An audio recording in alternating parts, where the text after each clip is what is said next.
Okay, everybody, number 84. So this is, we're going to really need to know how to work with fractions this year. So this is a really good problem to review to make sure you remember all the rules of fractions.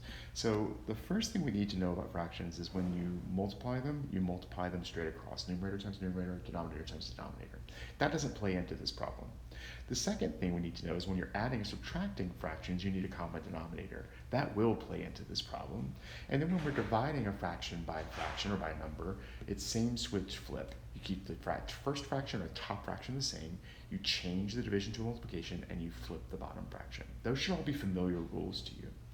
So the one thing I want to add to this is something called a complex fraction, which means fractions inside of fractions.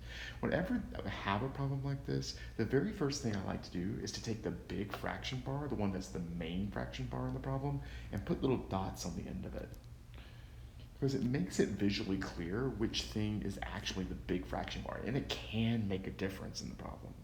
Now, the other thing you need to remember is this fraction bar is actually a grouping symbol.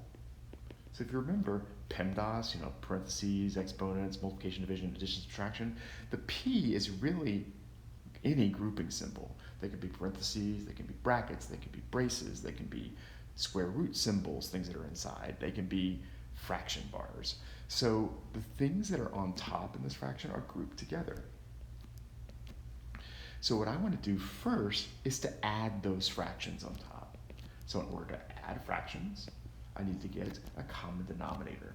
So to look at 2, 4, and 8, I'm looking for a number that they all go into evenly.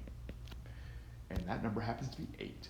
We'll talk about a way of finding common denominators later on in class when the numbers are larger or the denominators are complex. But for now, I think you can just look at it and see that.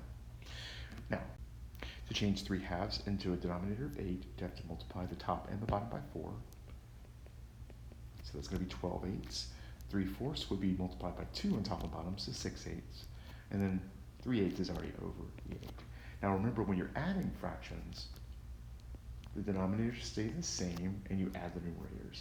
So that'd be 12 plus 6 plus 3, which is 21. So now that we've got a single fraction on top, we can actually do this division that's here, the big fraction bar. Now remember that 21 is the same as 21 over 1. So, same switch flip. Keep the top fraction the same, change the division to a multiplication, flip the fraction that you're dividing by. Oop, that's supposed to be a 12.